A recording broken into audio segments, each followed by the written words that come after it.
Rikthehemi në transmetim të drejt për drejt zonja zotrinjve, do të rikthehemi tek një çështje që duket sikur her pas here e harrojmë nga fokusi i vëmendjes publike, sepse kemi të bëjmë me ndoshta një nga rastet më flagrante të një korrupsioni jo galopant, haldup, po vidhet si në Karadak, tha Baba Ramo dhe i kushtoi vendin e punës, e megjithatë Bela është ende jashtë. Dhe për sa përpiqemi ta kuptojmë me Sajmir Korreshin, i cili kishte pasur edhe një batutë simpatike në kuvend, por le të shpresojmë që do të kemi ca të tjera më interesante për Belën. Korreshi, mirëmëngjes, mirë se erdhe.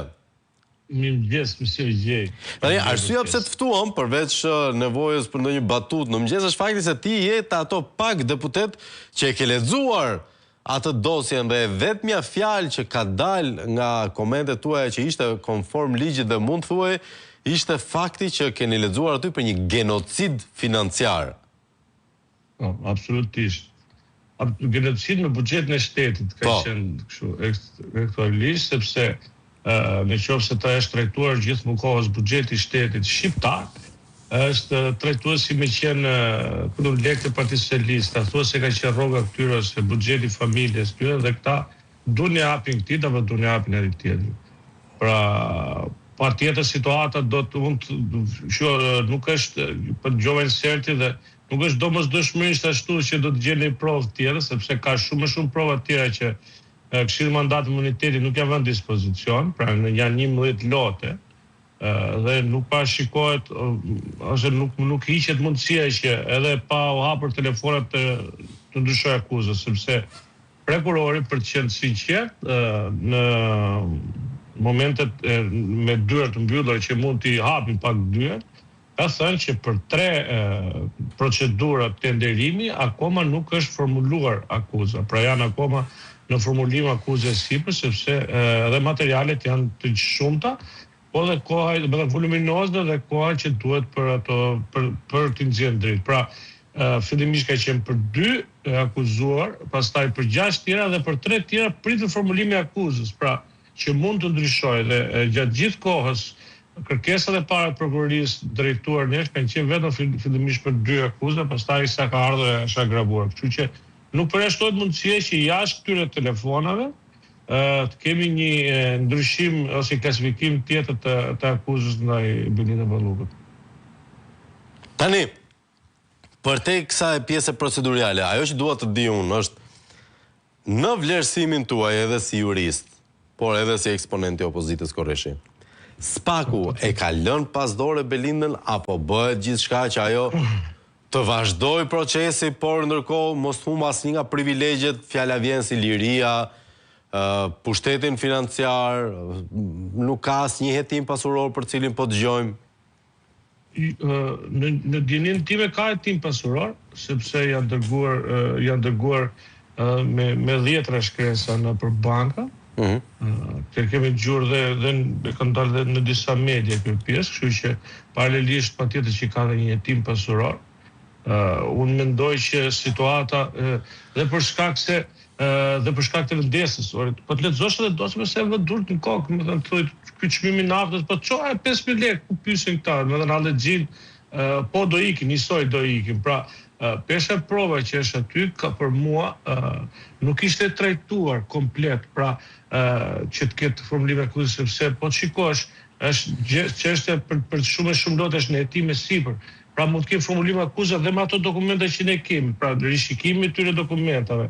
Ose nuk janë parë gjitha, sepse po ta dëgjojnë te prokurori tha janë 3 fugona po ti printosh me dokumenta.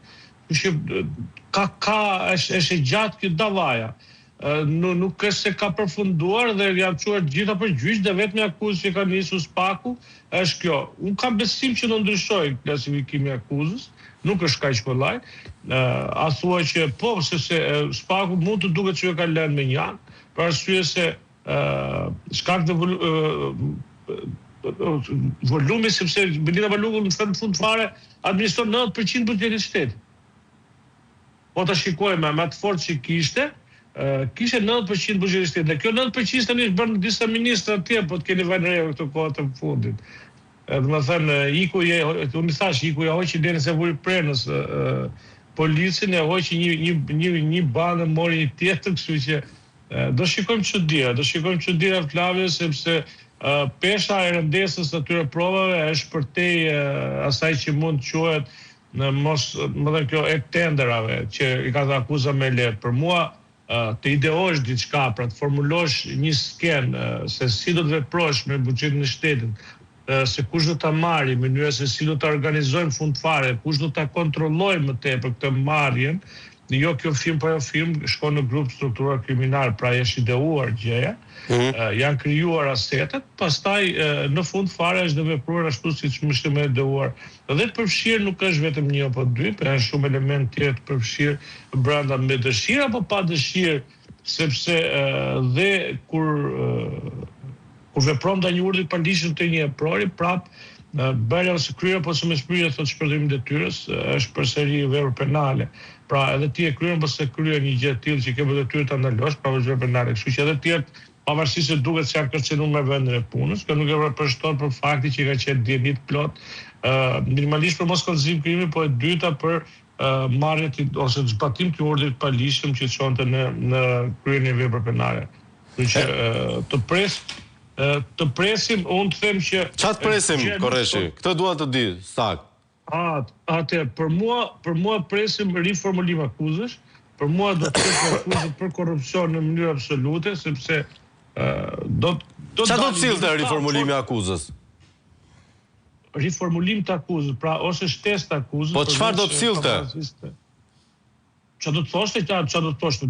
Nuk të gjëmë një fjalë se ke problem unë kam problem me ti me zë me mikrofonin dhe nuk më vjen majsh pra çfarë një riformulim akuze? Ja, ta them, formulim akuze do të thotë që ka të drejtë spaku atë që thatë ju në insert, që të bëjë një kërkesë tjetër, me që gjithë kjo Partia Socialiste e madhe, në gjithë mbrojtjen e saj tha shiko, tha po parazin në tendera është tani, tha, pavarësisht se është penale, ta quajë një gjë normale. Edhe morën rolin e prokurorisë për ta vënë këta masën e sigurimit. Unë mendoj që i binde drejta spakut për bërë një kërkesë të re, duke qenë se agravohet dhe situata penale, pra kemi një ngritje tjetër akuze. Çdo ngritje tjetër akuze, po dhe në këtë, po të ketë vepra tjera penale të kësaj që shtojnë shumë llojshmërinë, po të njëjtës vepra penale, mund të riformulojë akuzën. Kështu që riformulojë akuzën të bëjë kërkesën pranë kuvendit për mas sigurie tjetër për ata që ata vlerësojnë për ata të arrestit në Burgos në Shqipëri. E kuptoj. Në vlerësimin tuaj, Korreshi, a është spaku duke lëvizur drejt arrestimit të Belinda Ballukut apo po bën një vallëzim bashkë me Ramën për të bërë sikur po i vjen asaj, por në fakt për të mos ta prekur atë, për ta amnistuar atë? Shiko, fakti që kemi arrit deri këtu, unë mendoj që prova nuk zhbëhet, sepse janë në dorë, unë mendoj jo vetëm ne 5 antarëve Këshillit Mandati e Imuniteti, po janë në dorë të shumë tjerëve. Pra, për mua nuk zhbëhet këtë tjetër. E dyta, fakti që Belinda Balluku nëpërmjet ligjorëve të saj pranoi që nuk është i skenuar politikisht, pra nuk ishte një proces i skenuar politikisht. Unë mendoj që e ka shumë të vështirë pjesa spaku me mbulu këtë ose me bëj gjoja. Pse? Se qoftë do të kishte bërë gjoja, shumë shpejt nga 2021 dhe këtej do të kishte hedhur me një kohë shplerës, do kishte kaluar afatet, do të kishte bërë një procedurë kalimi fates dhe do ta kishte mbyllur ashtu që s'ka vepër penale, se nuk e kanë problem, por ata ka komunikuar akuzë, komunikimi i akuzës për një zveç komuniste që i shkaktoi gjithë të pasojë, sado që duket sikur po rregullohen në një farë mënyrë pasoja tani, pra që rri kështu si grevën, më dhe unë rri me mendimin që spaku po bën punën e vet te kjo pjesë, pavarësisht vështirësitë, shikoj se presionet e trysnia ndaj pushtetit nga zveç komuniste apo nga gjithë banda e Partisë Socialiste e cila ka forcën e kartonit për ka marrë, ka zhveshur një kolonë, siç është ajo te kushtetutës për sa përket gjyqësorit, do të thotë që nuk e ka të lehtë, sepse presioni është i madh. Kemi edhe një gjë tjetër, lëshë në luftë kundër kohës pakut, edhe ja specifikoj që lufta është pikërisht mandati 9 vjeçar që kanë këta prokuror, kështu që volumi dhe gjë, spaku ka vetëm një gjë që do t'i shkoj gjës deri në fund, që kush hyn atje brenda te GK-ja, te gjykatat, të jetë finish, pra të jetë ashtu si shkon, pra e çon qeruar gjën. Nuk ka lënë gjykatës për të marrë me hollësit, por i kanë nxjerrë detaje, kështu që unë mendoj që do të kemi klasifikime akuzë do të kemi kërkesë të re, po jo vetëm për Ballukun, por edhe për shumë ministra të tjerë ose ish-ministra. E kuptoj. Ndërkohë, duke pasur edhe një herë parasysh faktin që ju e keni lexuar dosjen, thuajt vërtetën, Korreshi, sa implikuar është Rama ka ajo histori? Nëse qarkullon komenti që nuk ekziston dosja Bela, ekziston dosja Rama. Sa është Rama implikuar? Për mua është 50-50, në mos të shkoj, ka një gjë brenda shtëpisë. Rama presupozohet, me që këta e kanë trajtuar si genocid buxhetin e shtetit, presupozohet që ky ishte baba që sillte lekët. E kupton? Dhe këta tjerë ishin ekzekutorët. Pra sillte rrogën baba në shtëpi, edhe këta tjerë prishnin, blinin sallam, blinin buk, blinin djath.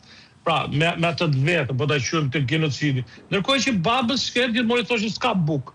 Do të thotë sjellësh rrogën, marrësh me që s'ka buk, tani nuk besoj se ka njëri buk edhe djath edhe babën e lam fare se ka sjellë ai ca lek. Kështu që baba për mua është pavarësisht se në mënyrë drejt për drejt ka përdorur levat, si Belinda dhe Belinda, levat e tjera poshtë të gjithë të tjera, për mua absolutisht është 100% i implikuar dhe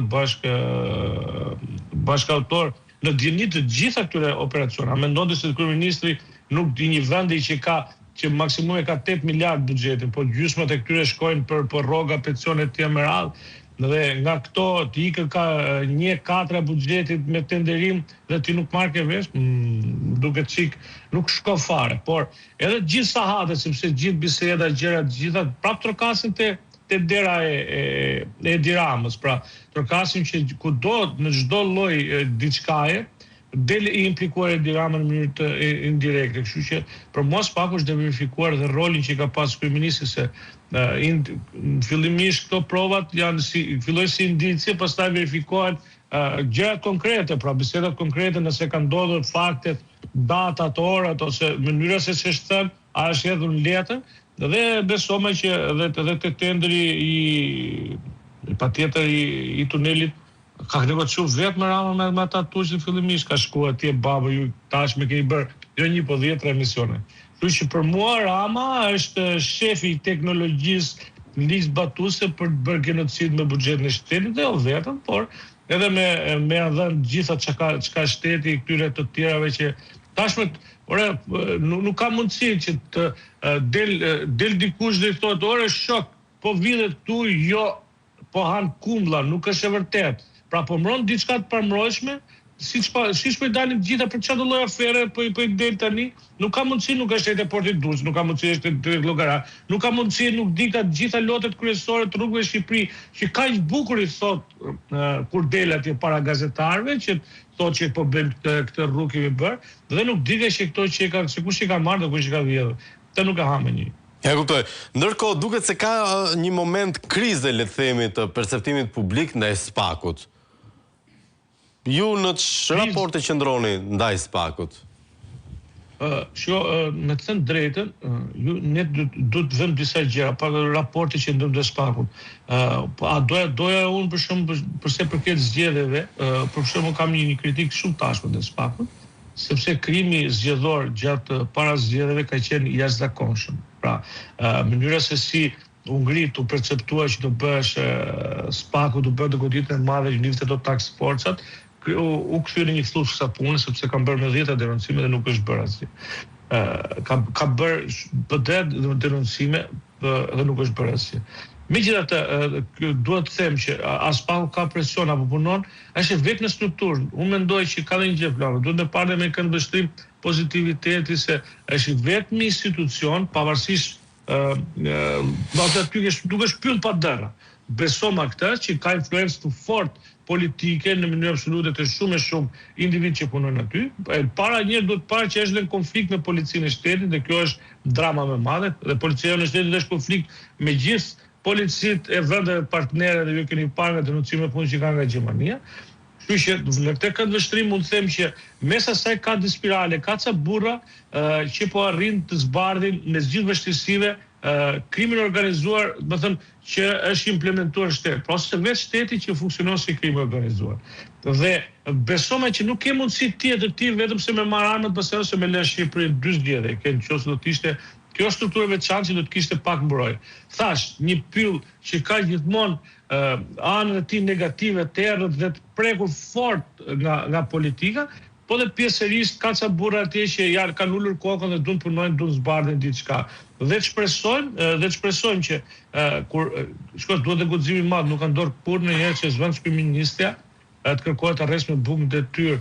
Dhe kjo është një hap i madh. A duhet shkojmë te Rama? Duhet kishim shku te Rama, se çdo gjë që ndodh në Shqipëri, troketa ai, më thënë ai po bën nëse kjo ka bërë genocid bashkë me Ramën për buxhetin e shtetit. Rama ka po implementon sfarrosin e shqiptarëve, duke heqë nga 50.000 veta në ditë dhe vetëm. Po e ka dhënë gjithë krimit organizuar dhe ne dim shumë mirë se si funksionon tashmë në gjithë Shqipërinë, se kush i vë drejtorat, kush vë ministra, si janë të lidhur shtemat e policisë. Pra, besoma që do të ketë diçka ndryshime, pavarësisht se ne nuk po durojmë dot nga forca provave që kemi parë, po dhe ju nga ato që dëgjoni për ditë, sepse në kanale edhe i zyrtarizuara ne dim shumë më shumë se sa ato që kemi parë vërtet, po le të lëm pak kohë, me të drejtën se unë nuk kam parë njëri dem sot që të ketë marrë armët dhe themi që lerës pahu se po merret me këtë pjesën tjetër.